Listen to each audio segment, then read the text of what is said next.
Ya sabemos que hoy en día hablamos de componente genético para todas las enfermedades, inclusive enfermedades comunes frecuentes. El propósito de hacer un examen genético es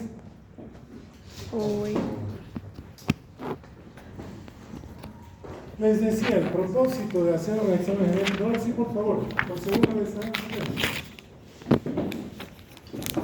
El propósito de hacer un examen genético es confirmar una presunción diagnóstica, como en todo ejercicio clínico. Pero, ayer hacía una pregunta, ¿qué característica tiene un diagnóstico de una enfermedad genética? Ya se los había dicho antes. Cuando nosotros diagnosticamos y confirmamos una enfermedad genética, debemos entender que es de por vida, primero. Segundo, que compromete a todos los emparentados con el paciente. Todos los que tengan un lazo de consanguinidad están comprometidos y tienen un riesgo de expresar la enfermedad en algún momento. ¿Se entiende? Entonces, eso es diferente. Además, que hasta ahora se saben de algunos tratamientos que son paliativos para la gran mayoría de las enfermedades genéticas. En algunos casos se hace reemplazo enzimático, en algunos casos reemplazo hormonal, pero no hay cura definitiva. Una vez que hay alteración del material genético, por más que ahora recién se ha publicado unos estudios donde, por ejemplo, ya pueden eliminar el cromosoma 21 en las personas afectadas, o el exceso de cromosoma 21. Sin embargo, no cura la enfermedad. Se queda y muere con su condición sindrómica.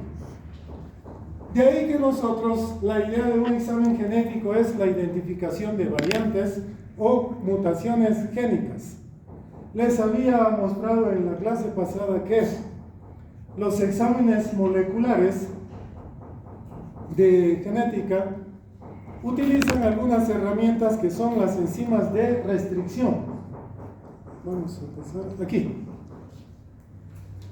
Son endonucleasas bacterianas que se encargan de cortar secuencias específicas del ADN para empalmar otra secuencia de estudio, poder replicar una secuencia y entonces nuevamente aislar y poder hacer el estudio correspondiente. Habíamos hablado de vectores y de plásmidos. Que un plásmido igual es un ADN circular bacteriano que tiene la propiedad de replicarse por separado al ADN bacteriano. Y como es separada la molécula del ADN bacteriano, es inmune a la acción de químicos. Por eso es que los plásmidos son las estructuras que les confieren resistencia antibiótica a múltiples bacterias. Pasamos de largo y ahora sí vamos a los exámenes genéticos. Se les va a preguntar nuevamente. El primer examen, el más básico que tenemos, del que disponemos aquí en Bolivia, se llama examen de cariotipo clásico.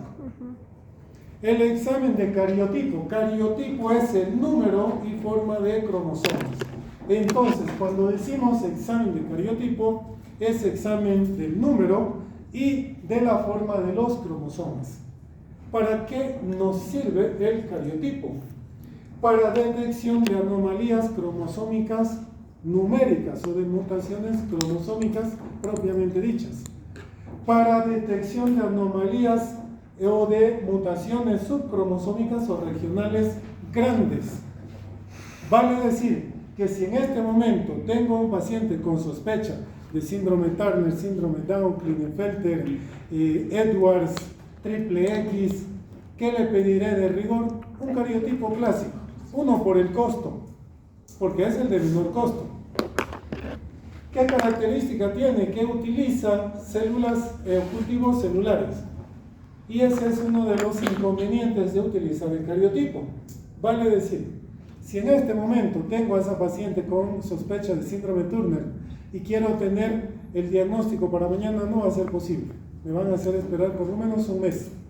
Hay que esperar al cultivo celular para que esas células entren en estado de metafase y que no se haya desnaturalizado para poder hacer el estudio. Pero es el examen de primera elección para diagnóstico de anomalías cromosómicas numéricas y estructurales grandes. ¿Listo? En el cariotipo ya habíamos visto, si por ejemplo el reporte es 46 cromosomas, bueno, posiblemente no significa que no tenga una anomalía cromosómica, porque puede ser estructura pequeña, puede ser una microdeleción, o puede ser una deleción bien pequeña. Solo que por el cariotipo clásico no vamos a poder ver. Solo si hubiera alguna anomalía numérica, entonces sí el cariotipo nos las va a reportar. Y nos las va a reportar así como esta primera parte, que era lo que les decía ayer. Cuando a mí me dice 45, sabiendo nosotros que nuestras células somáticas deben tener 46 cromosomas, ya indica que falta uno. ¿Se entiende? Coma X. Entonces, ¿cuál faltará? El otro X. Por eso a esto se llama síndrome Turner o Turner, como quieran llamarlo. Si el cariotipo nos dice 45, ya nos dice falta un cromosoma X, pero barra 46, caramba, ya nos está diciendo que hay dos líneas celulares, una a las que le falta un cromosoma y otras que tienen el número normal de cromosomas. XX, entonces esto es un mosaicismo. Como tiene falta de un cromosoma X, también es un síndrome Turner por mosaicismo. Si el cariotipo nos dice 47, ya sobra 1, coma XY, pero nos debe decir dónde sobra, en el par 21. Este es el reporte de una trisomía clásica, trisomía libre. En el caso de las aneuploidías hablamos de trisomía, en el caso de las euploidías hablamos de triploidía. En el examen se les puso una pregunta y muchas personas respondieron mal. El síndrome Down decía es la triploidía más común en el mundo y muchos marcaron como cierto. No es triploidía, es trisomía. Si el cariotipo fuese 46, aparentemente es normal, coma XY, es el cariotipo normal de un varón, pero sigue, coma T, paréntesis 14Q21Q, ya nos habla de una translocación, ¿me entienden? Ese es el reporte que nos va a dar el examen de cariotipo común y corriente. Actualmente, aquí en La Paz, se hace el estudio cromosómico de bandeo extendido.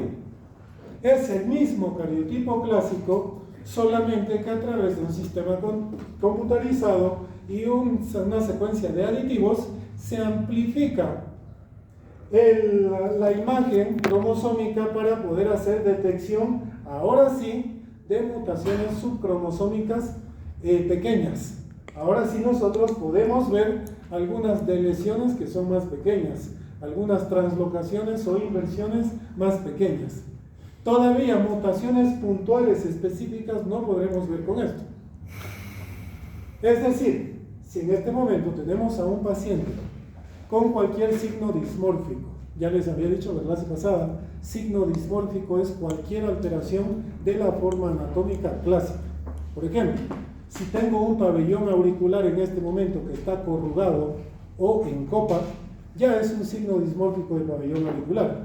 Ya me tiene que hacer pensar en una posibilidad de que algo ha pasado durante su desarrollo. No diremos directamente es genético, porque puede ser un defecto congénito aislado. El último tema que vamos a ver, aunque ya con los de embrio habíamos visto, pero es justamente defectos congénitos, para entender bien esto. En ese caso nosotros podemos pedir un estudio cromosómico de bandeo extendido para tratar de pesquisar cuando sospechamos de una mutación subcromosómica o regional. Es el mismo principio del cariotipo clásico. Luego tenemos la hibridación in situ fluorescente, o conocida como el acrónimo FISH. Utiliza la fluoresceína como marcador para buscar mutaciones puntuales. Este sí me sirve para hacer detección de mutaciones puntuales responsables de cualquier condición sindrómica o que produzca un defecto congénito aislado. Este es el examen de elección, solo que este ahora es de mayor costo, pero este no me detecta algunas características cromosómicas. Sí, obviamente va a detectar anomalías cromosómicas numéricas, sí, y va a tener especificidad en mutaciones puntuales, siempre y cuando sean teñibles a la fluorescencia. De no ser así, no me las va a... les vuelvo por tercera vez, o hacen silencio, suspendo la clase. Si tienen una reunión, los invito a salir. ¿Estamos? Ahí Juan Gabriel, Jael, compañía. Si tienen una reunión, dispongan de su tiempo, no estoy llevando lista. Solo que es molesto para sus compañeros y perjudicial para sus compañeros. Otro de los exámenes es la hibridación genómica comparativa. Cuando nosotros hablamos de hibridación genómica comparativa, a diferencia del FISH, esta es una prueba utilizada en los institutos de cáncer, sirve para ver alteraciones del material genético en diferentes grupos celulares. Entonces, nosotros viendo, por ejemplo, si nosotros hacemos una biopsia en este momento de una masa tumoral, cuando ustedes vayan a oncología van a ver que las biopsias no se hacen directamente del tumor, se hacen siempre de la periferia de un tumor. ¿Para qué? Para tratar de extraer tejido sano, entre comillas, y tejido displásico o neoplásico. Para eso nos sirve determinar entonces cuál es la variación que ha tenido un grupo celular. Este es el examen actualmente estrella. Ayer le hice una pregunta a una de sus compañeras. Si yo tengo un paciente, como estaban hablando en algún momento de su exposición, a eso debe ser genético. Pues, ¿qué pasa? Me acaba de nacer un recién nacido, valga la redundancia, con una orejita bien desarrollada, con una microtia grado 3. Y la primera pregunta de los familiares es: ¿cuál es la causa? ¿Qué pasó aquí? El médico se escuda en decir eso es genético, pero no entiende que es genético. Y el papá tampoco, o la familia tampoco. Posiblemente, si el problema es aislado, si yo tengo, por ejemplo, una microtia de grado 3 aislada, estaré hablando de un defecto congénito aislado, producto de una mutación génica.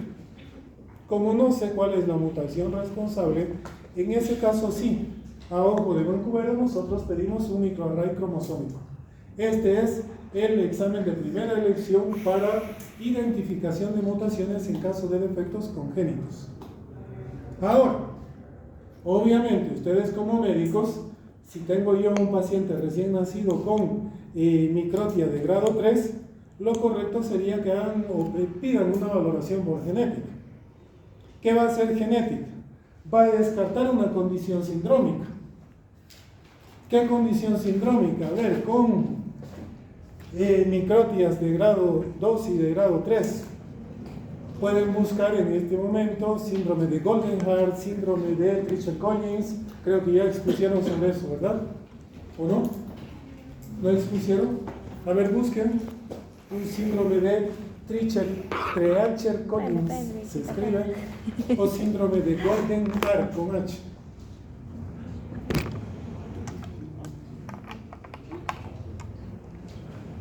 ¿Encontraron? ¿Sí? ¿A nivel de las orejitas vieron algo? Sí, ¿verdad?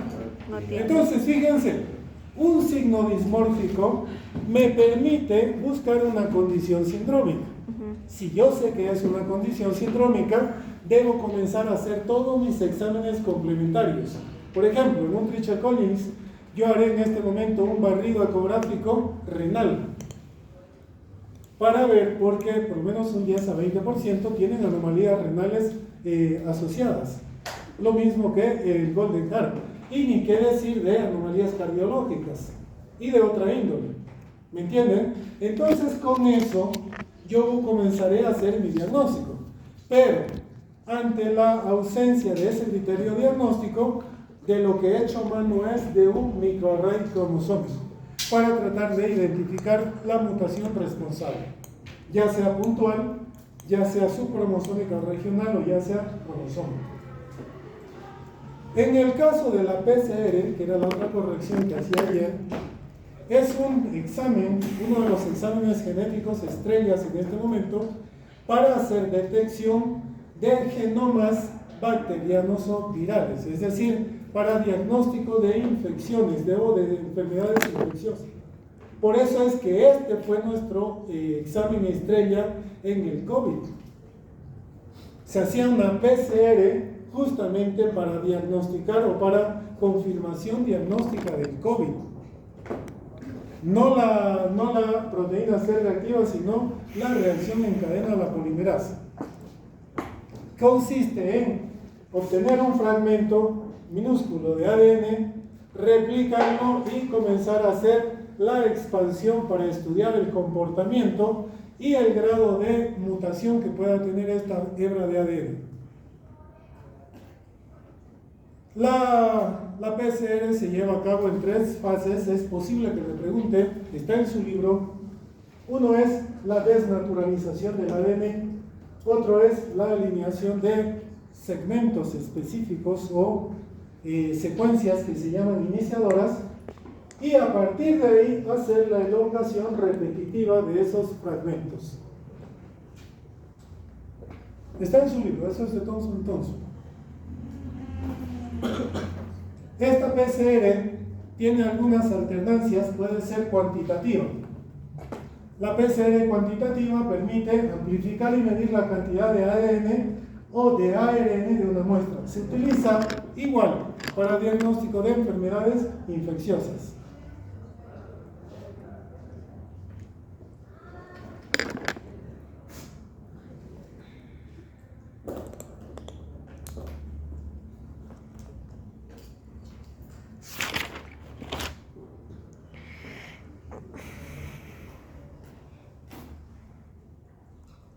Ya, tengo por avanzado más.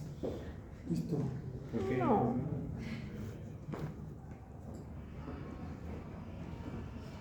Además, como quiero que reprueben, otra vez ponme su nombre. ¿Ah? Jesús. Me está cambiando, ¿no? Es el único que va a probar. Y nadie es, ¿no? Naila. Son los únicos que van a probar en mi asignatura. El resto ya está reprobado. La transferencia Soter o Soter-Blot es una técnica igual que permite detectar secuencias o alteraciones en secuencias, pero que nos da un patrón en banda. Generalmente se utiliza para hacer una comparativa genómica, igual para diagnóstico de neoplasias, es decir, para diagnóstico de diferentes tipos de cánceres. Sirve para estadiaje, sirve para tipificación del cáncer en cualquier segmento corporal. Esta que ya está prácticamente en desuso, que es la secuenciación Sanger, que igual nos daba un patrón de bandas que actualmente ya se ha reemplazado con la PCR. Luego tenemos la Western Blot, es actualmente en microbiología, lo van a ver, una de las pruebas claves, por ejemplo, para confirmación diagnóstica en el caso de VIH. Es una técnica utilizada para detectar una proteína específica en una muestra de sangre.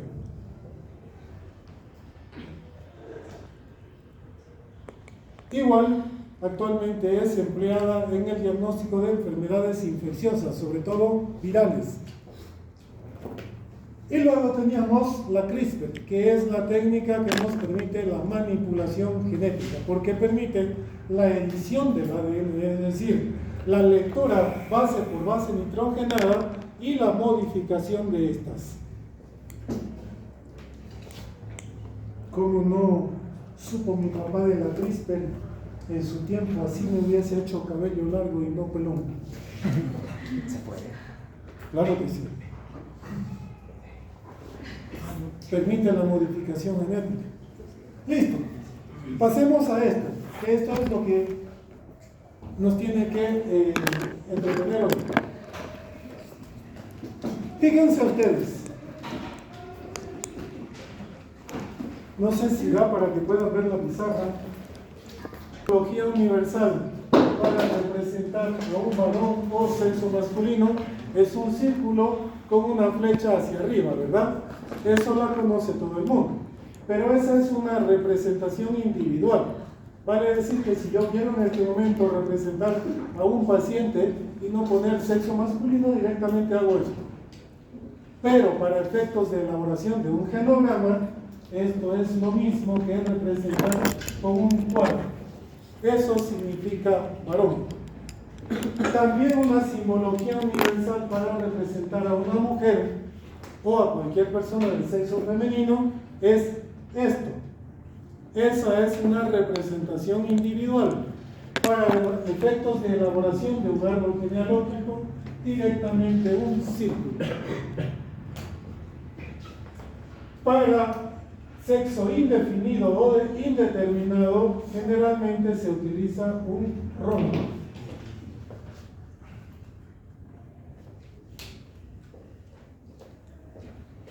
Estoy dando una conferencia a un grupo de estudiantes, igual de genética, y toqué este tema de sexo indeterminado. Y vieron por ahí algunas reacciones que quedaron un poco desconcertadas. Ustedes van a tener ese trabajo también para hacerlo. Entonces va a disminuir la nota de su examen y van a tener en el trabajo parte de la nota, para que no tengan toda la responsabilidad en un examen. Porque en el examen van a tener casos clínicos. Dicho sea de paso, se les da casos clínicos no por molestarlos. De aquí para adelante acostúmbrense, ese es menester diario de todo médico. Solo que en los hospitales ya van a ver que el caso clínico lo tienen que desenvolver al tiro. Y los docentes, sobre todo si son ya mayorcitos y más si son pelones, son poco pacientes. Así que les van a gritar en la sala delante de pacientes. Claro, no van a estar en grupos grandes. A lo mucho entrarán 2 o 4, nada más.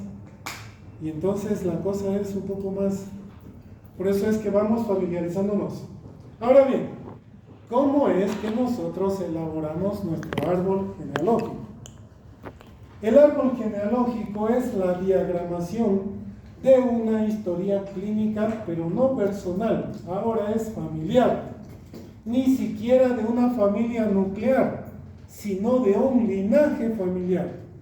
Mínimamente un árbol genealógico, para ser informativo, debe contemplar 3 generaciones, mínimamente.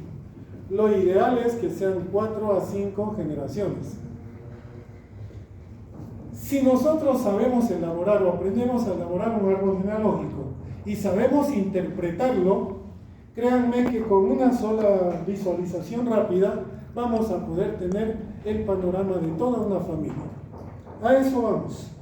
Entonces hay una simbología universal en el que les decía, un cuadro representa a un varón, un círculo representa a una paciente de sexo femenino o a una mujer. Cuando estos, ya sea el cuadro o el círculo, están rayados así con una raya en diagonal, eso significa fallecido. Cuando el cuadro o círculo está pintado en cualquier color o está con rayas así cuadriculado, también eso significa persona afectada o enferma. Si tiene un punto, eso significa portador.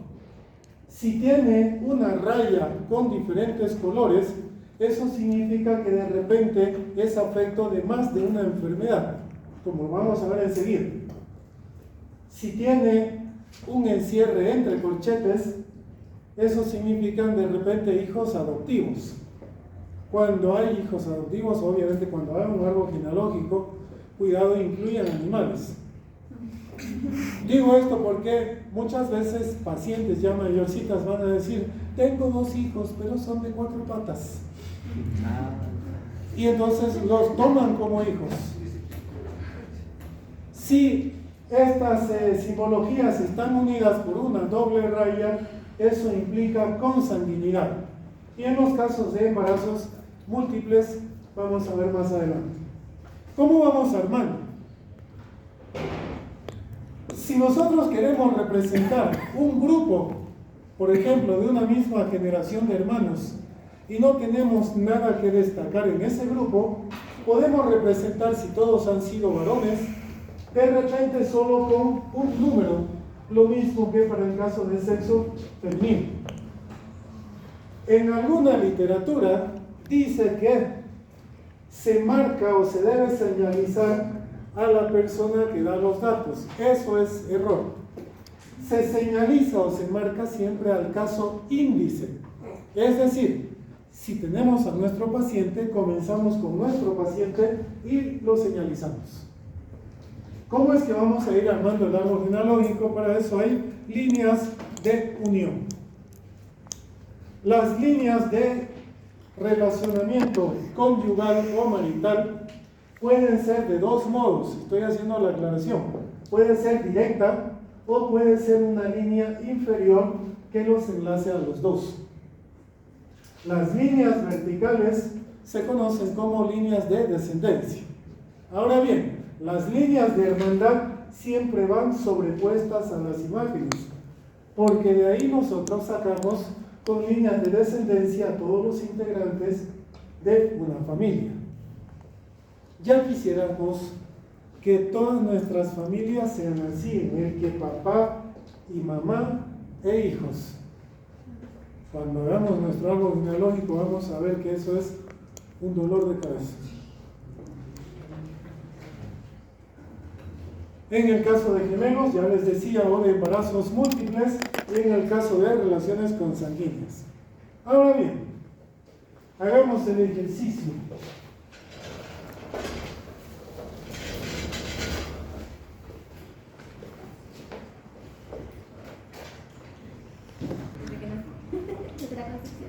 Eso es. Ojo, no les estoy preguntando esto por hinchar. Les dije que estoy dando un ciclo de conferencias a estudiantes de medicina y así vamos a personificar a Sandra. Ya les había dicho. Señorita. Este es nuestro caso índice. Aquí nosotros, afuera de nuestro árbol genealógico, hacemos esto. Y ponemos aquí miopía. Ya tengo el dato de esa condición en la familia. Ahora sí, Sandra. Perdón, es que no lo hemos hecho. No nos voy a dar la pizarra. Tengo a Sandra aquí.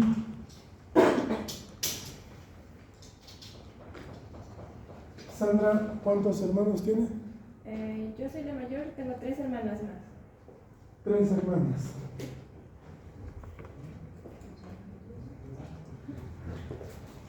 Listo.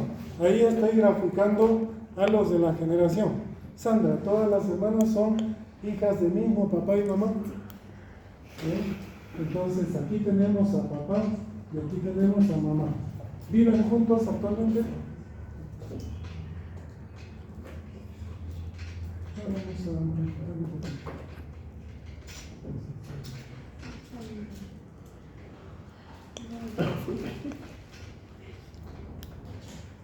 Fíjense, hasta ahí tengo línea de relacionamiento conyugal. Estoy uniendo a papá y mamá. Si papá y mamá estuviesen separados, entonces me corresponderá hacer esto. Si papá y mamá aún viven, aunque estén peleados, entonces mantenemos. Y de ahí sacamos. Sandra, en el caso de papá, ¿sabe cuántos hermanos tiene? Sí. ¿Cuántos? Son en total 5. 5. Tiene Papá 4 es, hermanos. papá es el último. el último. Sí. ¿Y sabe el sexo de los hermanos de mayor o menor? Sí. Dígame, por favor. Mujer, varón, y los otros son dos varones. Son 2 mujeres y 3 varones. Listo. ¿Los abuelitos paternos viven? Ya no. Aquí tenemos abuelito paterno, Tachado. abuelita materna y los dos ya no están con nosotros. Fíjense, estoy haciendo una generación más. En el caso de mamá, De mamá todas son mujeres y excepto el mayor, que es varón. ¿Cuántos son? Sí, ¿Y ella qué números? la tercera. Entonces, antes de ella hay un varón y Sí, y una mujer. un varón, una mujer y después Dos mujeres. dos mujeres. Los abuelitos maternos viven. Solo abuela materna.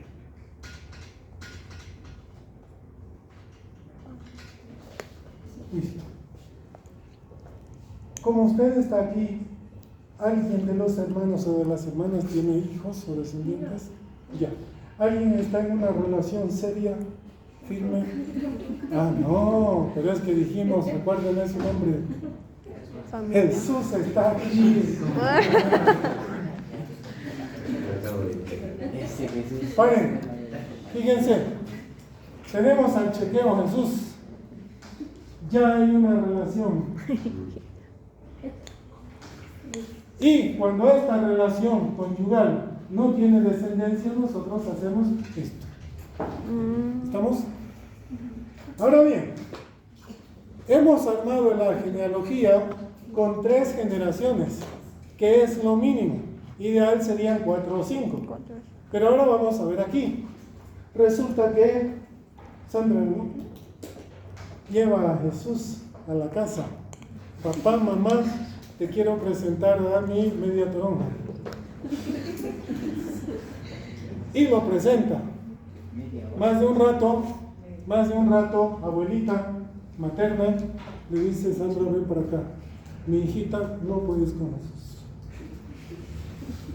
Pasa que el papá y el abuelito de Jesús son familiares míos. No.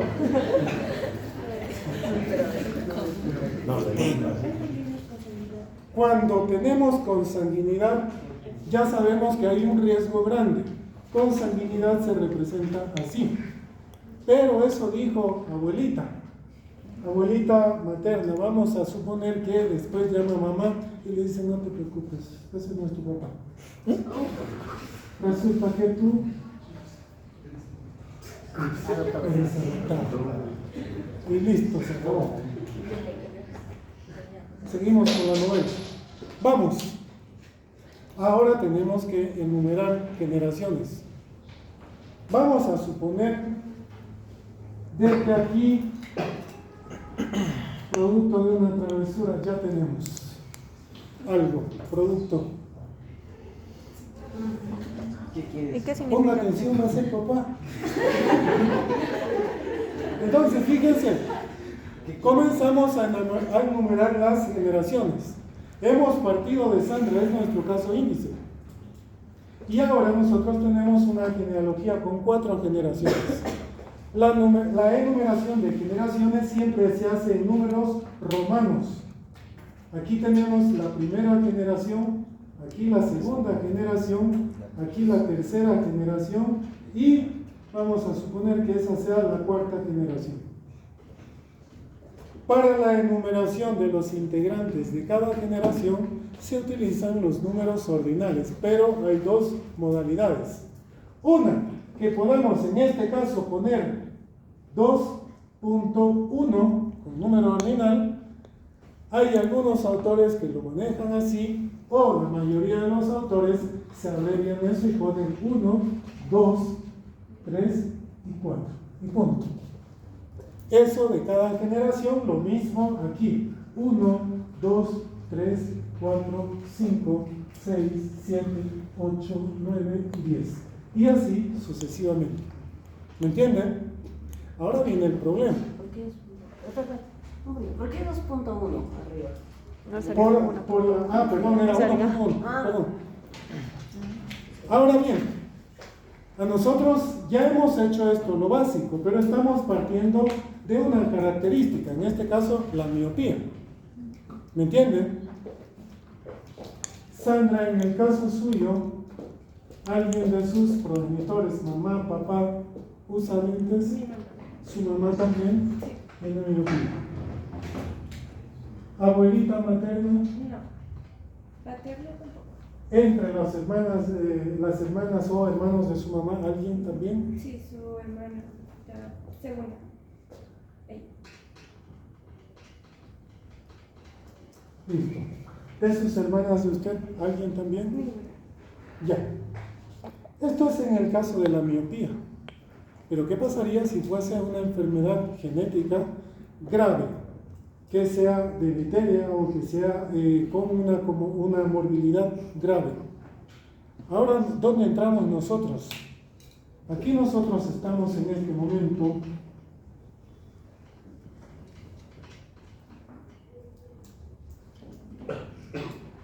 ¿no ves? Con nuestro frontoluz. Y ahora resulta de que ellos dos están esperando y queremos saber o queremos determinar qué riesgo tiene este producto. Por simple analogía,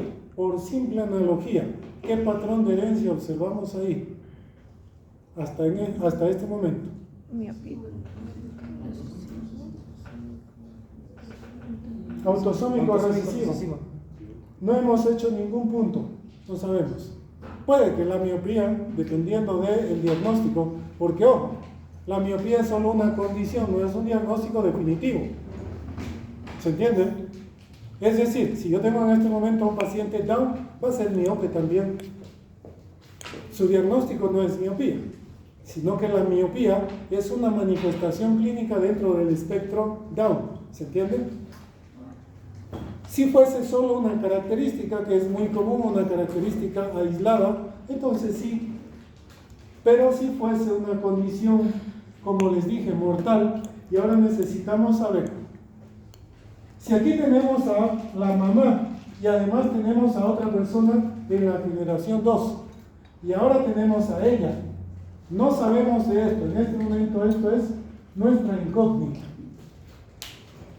Podríamos estar pensando en una condición dominante, porque desde que apareció en la siguiente generación también hay afectados. ¿Qué nos dice el patrón de herencia autosómica dominante? Que generalmente se ven afectados en todas las generaciones. ¿De acuerdo? En cambio, en las recesivas hay saltos generacionales. Pues bien, ahora, ¿de qué me servirá saber todo esto si yo aquí tengo que intervenir? Vamos a suponer que la miopía, una de las causas es una mutación génica. Solamente en el caso de que la miopía sea una característica aislada.